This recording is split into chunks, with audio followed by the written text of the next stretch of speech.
Good. Let's go ahead and start the record. So, happy Saturday. Thanks, guys, for joining. So we're still on firewall policies, and we're actually going to close it up today. We went through the Charlie and the Chocolate Factory firewall policies, and so we're coming to a close, and we're just going to touch on a few things just so you guys can know how to do, right? And just so we can, fine tune our firewall policies, fine tune our address objects, just so you can be a little bit more efficient on your object usage, your firewall policies, etc. Okay. So first things first, right? We spoke about, optimization, right?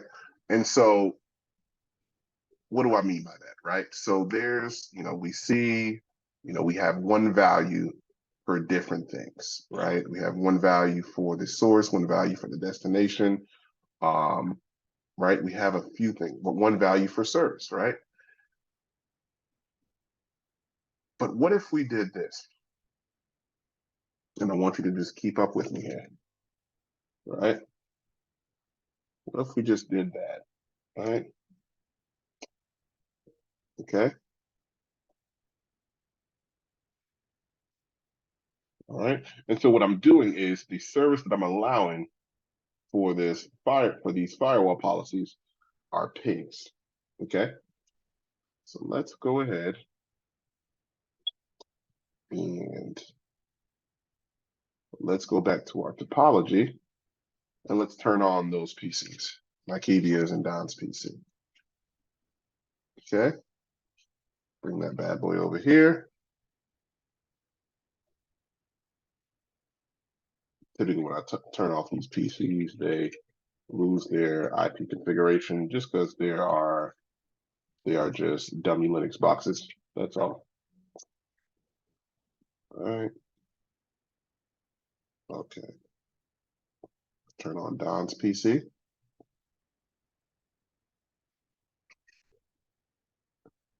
And IP 10.2.50.0, 2.1, ARP, take care of that. So if we go ahead, pull this up right there. If I ping 10.10.2.50, it should work. We have a match, right? Right, we have a match coming from her firewall, right? If we go ahead,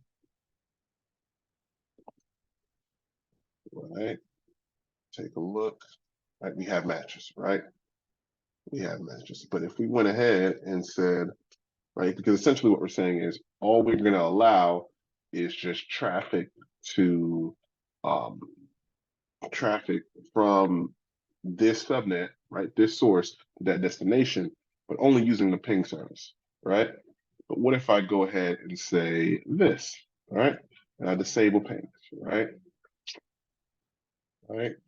And so we do that, right? And so we go look at her PC and let's see what happens, right? We're getting a timeout, right? There's no match, right? But pings, ICMP, and the control message protocol, right? They all fall under the same thing, right? So we go ahead and we come together as a team and we say, hey, let's go ahead and just, the goal here is with this policy, right? Big picture is we are only going to allow, ICMPs, pings to pass through, okay? So we went ahead and enabled it, right? But we have, 3 services, right? What we can do is we can actually optimize, right? This from being 3 separate objects, right? Service objects to just being one, right? And how we do that, right? We would go ahead and create a group, right? So we're going to go ahead and click on group, and this applies to addresses as well. We can call this all things pings, right? And we can go ahead and add our members, right? So we can add ICMP version 6, and we can go ahead and add pings, right? We can also add traceroute, right? We can also add, okay, I think that's all they have as far as troubleshooting tools, right? Let's go ahead and add, no, we'll not add that. That is a different service, but we'll go ahead and hit OK, right? So what does that do, right? That groups them all, right? Groups them all into one thing, right? So now, if we go ahead, right, we go back to the policy and we say, instead of having these individually, right, what we can do is we can uncheck all of this and we can just reference a group, right? All things ping, right? And we see that looks a little bit cleaner, right? So you can use groups to go ahead and simplify your policy configuration, right? And if you want to get a quick glance on how that looks, you can go ahead and hover over, right, to see what's actually inside of your object group, right? And I like to reference it as object group because you can go ahead and create address objects, you can create internet service database objects, right? You can do that. You can create them all together. You can actually create service, groups, right? So you can do plenty of things, right? You can create a VIP group, right? Virtual IP. We were talking about virtual IPs before you hopped on, Don, as it relates to my job. So you can do a lot of things, right? So just remember, of course, you're not the only person that looks at a policy. So you want to make sure that you efficiently build your firewall policies for the next person, because I just showed you only 4 services. Imagine if it was roughly 20 services or 20 or 25 address objects. It's going to make the GUI look larger than what it is. Okay. And that's not even to say if we're looking at the CLI. Okay. So that covers simplifying, right? Groups of addresses and services. Okay. Let's go ahead, right? And I want to show you guys what object usage is, right? And how to go ahead and tell and take a look at it or what have you. So if we look at, right, let's go to address, right? And this applies also to services as well, right? We see different address objects, right? And they have a section here where we go and it's, the name for it is called reference, right? Short for REF, right? And so what that tells you, right? It tells you how many times, right, within the FortiGate configuration, right, this object is being used, right? How many times it's being referenced, right? Or the object usage, right? And so if you wanted to see where it's being used, you can click on that number, right? And clicking on that number, it'll go ahead and tell you, hey, it's being used under the firewall policy configuration, and it's being used in this policy and that policy, right? And this applies for different configuration. You can have a address object and it could apply to maybe your SSL VPN configuration. It can apply to plenty of things. It will tell you where it's located. Okay. Of course, it gives me the option to delete that firewall policy. So you want to be very critical on what you do here. I like to tell people this is an advanced thing to do as far as looking up the reference and seeing if you want to delete or edit or what have you, right? Because it'll take you there. So if you were to click delete, right, we wouldn't have that policy anymore. So reference is a good idea to see object usage. If maybe you need to show your team or show your architect how many times this object is being used, you can go ahead and do so. Okay, so there's that, right? So that covers object usage. Now let's go ahead and I want to show you guys something. There we go. So what you can do on any firewall policy, you can right click it, right? You can see different menus, different things that you can see, right? So if we go ahead, right, one thing that I love you can go ahead and click filter by service, right? And what will happen, right? What it'll do is similar to any other, filtering mechanism you've probably seen in Excel spreadsheet, Microsoft Excel, and a couple of other GUIs that you guys and a couple of vendors and platforms you probably deal with, is that you can go ahead and silo it to have your firewall policy list show you all the policies that match up with a certain value, right? And of course, for this value, I chose all things ping, right? So let's go ahead. Let's go ahead and do that. I can go ahead and say, hey, show me everything that just has ping, right? Filter by service. Then I'll see that, right? And why this came up, because of course we have the ping service object there. Okay, right? So you can go ahead and do that. Here's another thing you can do just from the GUI, right? Let's go ahead and turn this off, right? Let's remove that. And let me do that again because I don't want to go too quick, right? Let me, right? If I go down, right? You can actually do the reverse as well. You can do the reverse, right? You can say what does not equal this, right? And that's helpful, right? If you have specific policies, and I'm sure for an enterprise, you can have up to a max of 25 policies plus, right? That contain so many things, different functions and what have you. You can actually filter. So this is where this filter mechanism comes in. And so let's do this. I actually want to show you guys something, right? So you can left click, right, on the filter button, right? And you can actually type this in, right? You can type in what you want to filter by, right? I can go ahead and say DHCP, right? Right? And I asked, right? When I asked for, hey, does it contain DHCP? I can put, does it not contain DHCP? And I can filter like that, right? So it's plenty of things you can do. You can also put regex commands, right? Which is what I love on my programming side because I've been learning in Ansible and all that. So plenty of options. Fortinet has come a long way and coming, keeping up with the times as far as programming and what have you. So really cool stuff, right? So let's go ahead and remove that filter. And of course, you can do it for each one because that filter option is for each column, right? Main reason why I said if you guys are familiar with Microsoft Excel, right? It'll make sense, okay? So another thing you can do, let's say Don wants to go ahead and edit a firewall policy, but he wants to go ahead and take a look at it in the CLI. Well, as you guys can see, we have two options. We can click edit, right, which will just bring us straight to the firewall policies within the GUI. We can also click on edit in CLI. What will happen, I'm sure you guys just saw it, right? An internal script, right?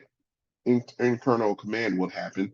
And so the FortiGate would say, go ahead and open up the CLI within the GUI and go straight to config firewall policy and edit, right? We're going to go to firewall policy using policy ID 1. And let's bring them to that so we can go ahead and begin to configure it. And we're also going to add in, because in code 6, right, the 6.0 train, right, 6.4 train, they didn't have the option to where they showed you the current configuration, right? The developers went ahead and added that in. So Don can actually click on edit in CLI and it'll show him what the policy looks like within the CLI before he starts to edit. So real cool stuff, right? So you can edit that in the CLI from the GUI, 2 clicks, right? 1 right click and 1 left click, and you're good to go. Okay. Another great thing, right? Because we still have pings going, right?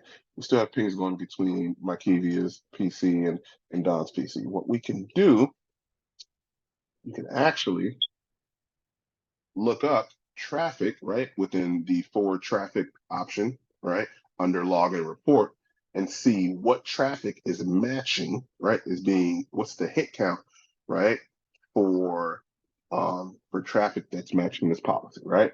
And so if we click on show matching logs, we can go ahead and see that, right? We see that here, and we see all the traffic that's passing through. So it's really great when it comes to troubleshooting and taking a look at all of this stuff, right? We can also do this, right? We go ahead and say, maybe it's a policy that we see 0 bytes, but we just want to see what's going on. So let's go ahead and click show matching policy again, right? And we see that, right?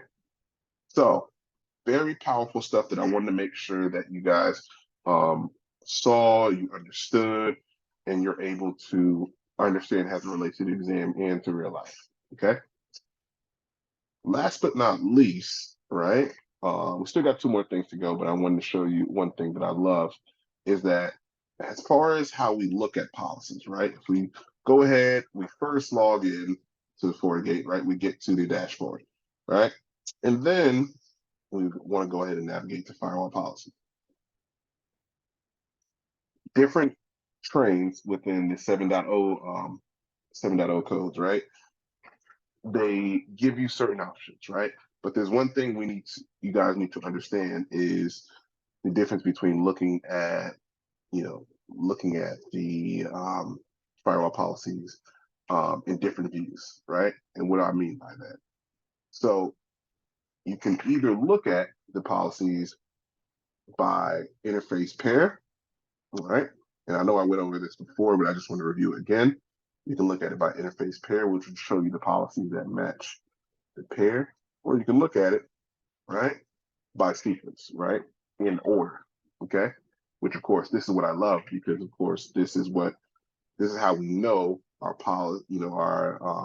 how our firewall policy list processes this traffic that passes through, right? And I think we went over that as far as block anything up or what have you, no matter what the policy ID number is, right? Let me just turn that back on just so you guys can see it. Quick review, right? Let's move that bad boy over here, right? Okay, perfect, right? So interface pair view, right? Quick glance, you can take a look at, the actual pairs that go through certain interfaces, and you can look by sequence, all right? Interface pair view lists policies by ingress and egress interfaces or zones, okay? By sequence, right? If policies are created using multiple source and destination interfaces or by any interface, okay? Right? And like I told you, it shows you how to take a look at the firewall policy list in order how it processes those policies. Okay, so quick knowledge check, right? And then after this, we have 2 more things to review. So I'm going to ask you one question. Of course, there's going to be 2 possible answers. So if you configure a firewall policy with the any interface, you can view the firewall policy list only in which view? Would it be the by sequence view or the interface pair view?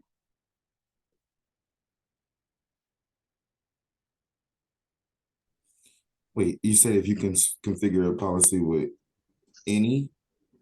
Yep, with the any option on the interface section, you can view the firewall policy list only in which view? Oh, by By sequence. sequence? Yeah, I think the any is only by Because the interface, it groups it. It wouldn't be like a group for. There we go. There we go. Good stuff. Good stuff. All right. So let's do a few things. All right. We got 2 more things to do.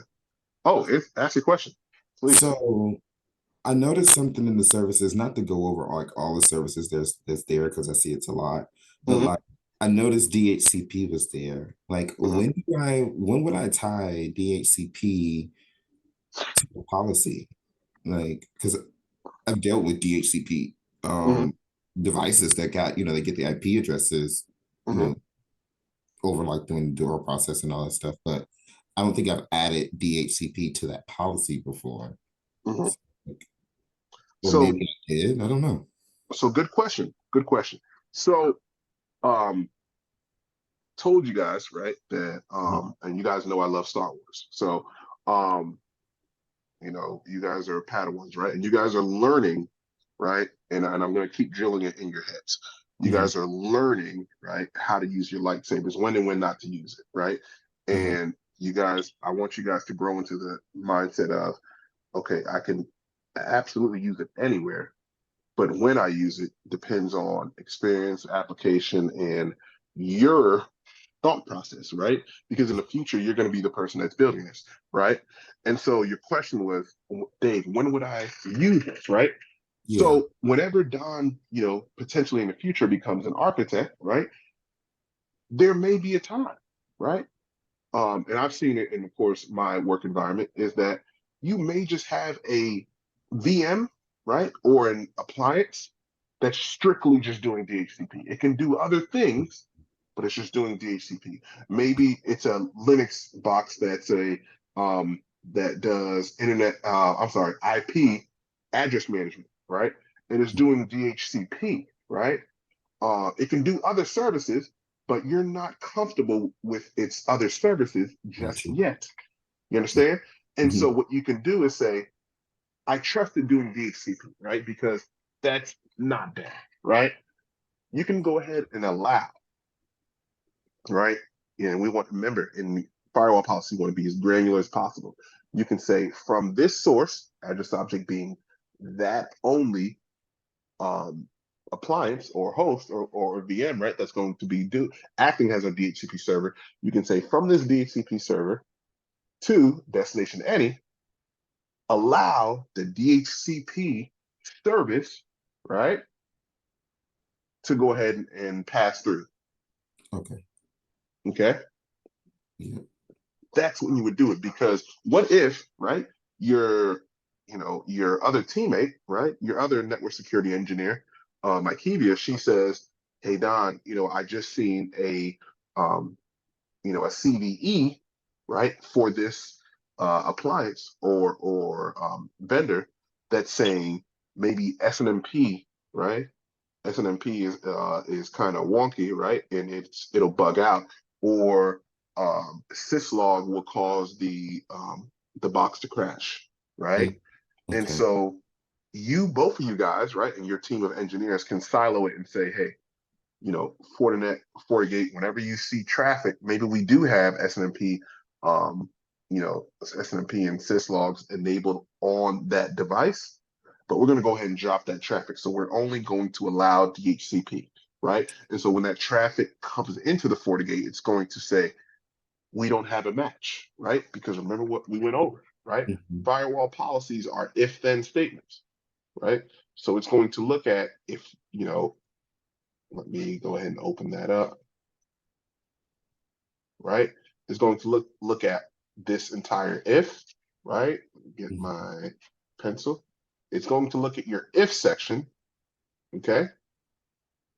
It's going to look at your if, and then based on what you set for your then, it's going to be right there. Mm. Your then being your action. So this is why I said you guys will be the artists, right? The painters, the anything that's pioneering or engineering you guys' environment. You guys will be in charge of it, right? So you can do absolutely whatever you like in this environment. It's all up to you, right? These vendors, they've listened to their customers and they gave us all the options that they can to us, right? So you don't have to do that. You don't have to use DHCP, but they're giving us the option to do so just in case. If there's, at any moment, you may use it, right? Mykevia may work for another organization and she may use it. So, it all depends. It all depends on the application. I don't know why that this all just clicked, but oh my God, I don't want to start recording, but oh my God. It's all good. It's all good. It's all good. This is what we're here for. I feel like the black version of Miss Frizzle. So I'm taking you guys on a trip. It's all good. It's all good. So So good, Don, that was a good question, seriously. Oh, thank you. Thank you for the clarification. So if I look through my notes, there is, going over policy order, right? Because I showed you guys about policy ID. Showed you guys about comparing firewall policies. You guys know how to do that. Okay, two more things. Let's do this. We're going to go over this concept, and I think this is important. So you guys know how to create firewall policies, right? But we haven't went over, naming rules and restrictions, right? And so most firewall object name fields, right, they accept up to, 35 characters, okay? And within those 35 characters, right, the Fortigate, they support, a few things, right? Numbers 0 through 9, right? They accept letters A through Z, uppercase and lowercase. They accept special characters, right? But they're specific characters. They support hyphens and underscores as far as special characters. All right. They also accept spaces, right? Of course, I would go ahead and I like to tell people that they do allow spaces, but try to avoid doing so.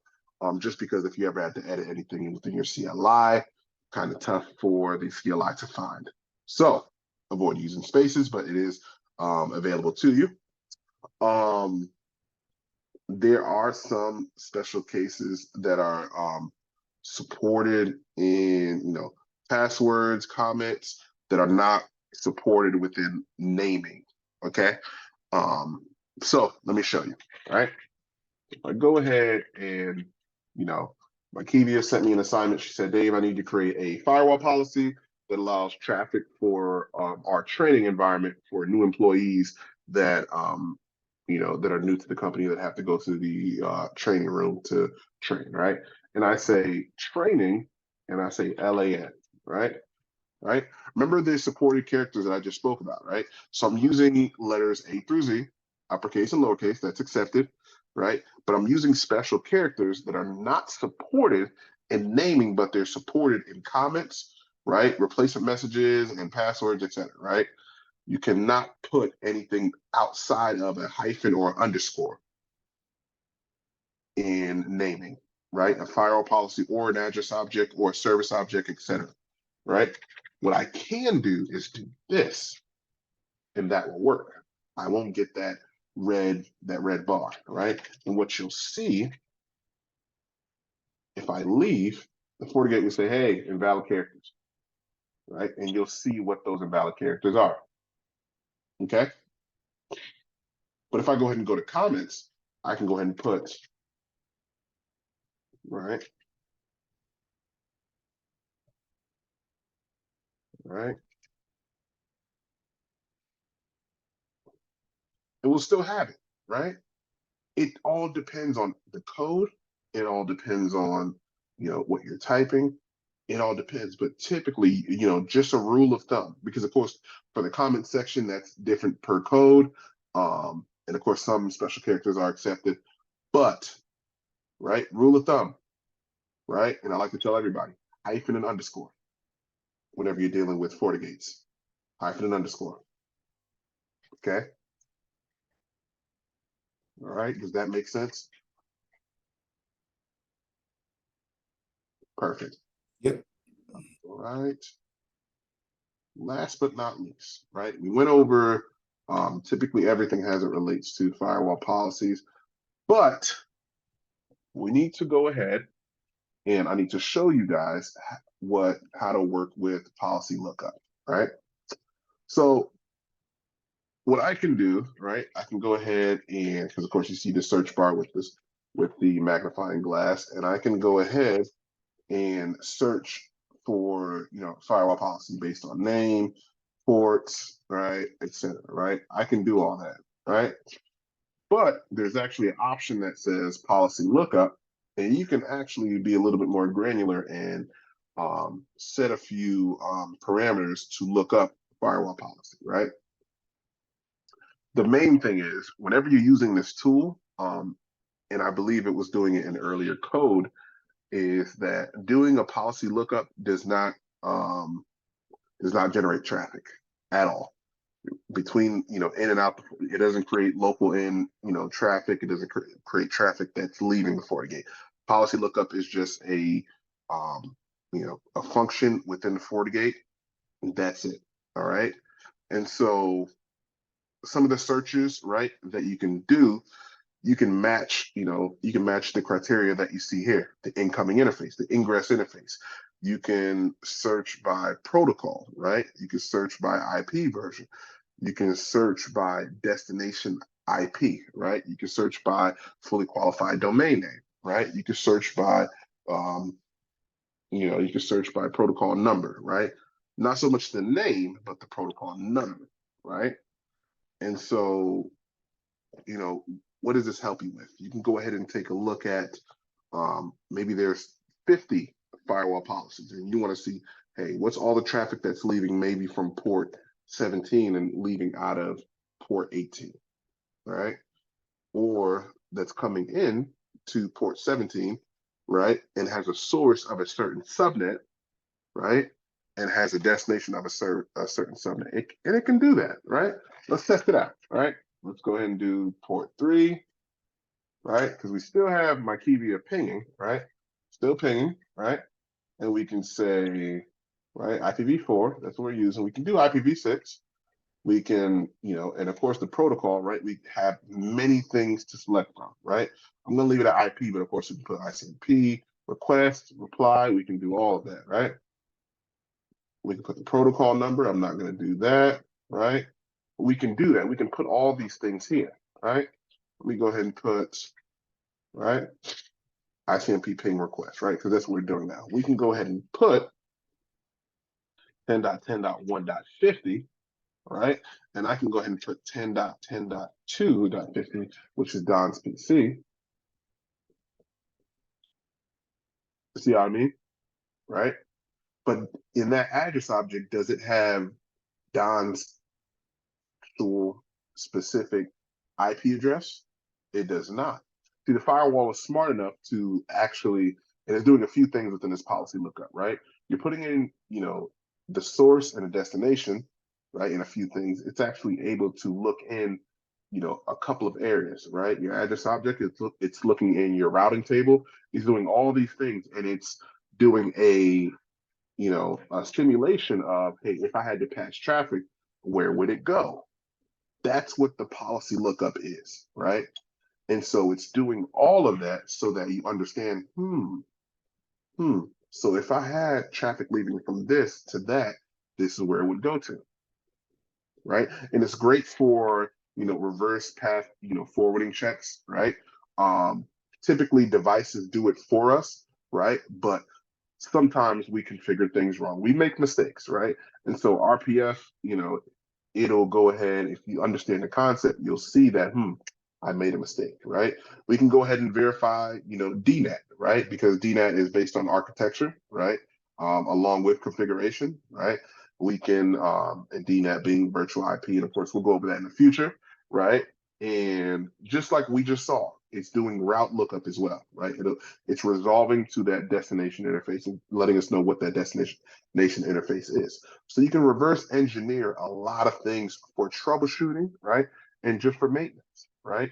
These are all the tools you have available to you, okay? As far as policy lookup, right? So, knowledge check, and you guys will be good to go. Question 1. Which of the following naming formats is correct when configuring a name for a firewall address object, okay? And so both A and B is going to be good training, but A uses an underscore and B uses colons. Which one is correct? A. Awesome. All right. Question 2. What is the purpose of the policy lookup feature on a FortiGate? Is it A, to find a matching policy based on input criteria, or is it B, to block traffic based on input criteria? A. Good job. All right, guys. Well, clap for yourself. You guys have finished the firewall policy section. Okay.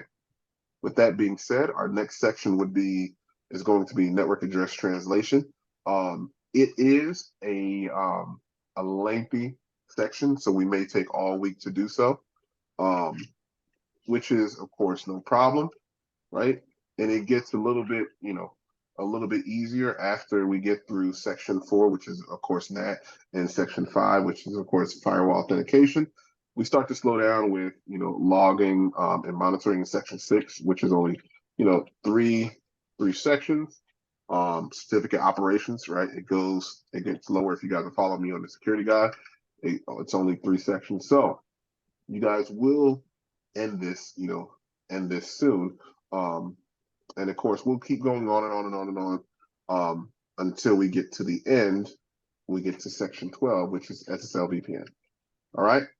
So with that being said, I'm going to give you guys your time back, and you guys enjoy your weekend. Thanks, All right. David. Thanks, All right, David. guys. Bye. Bye. Okay.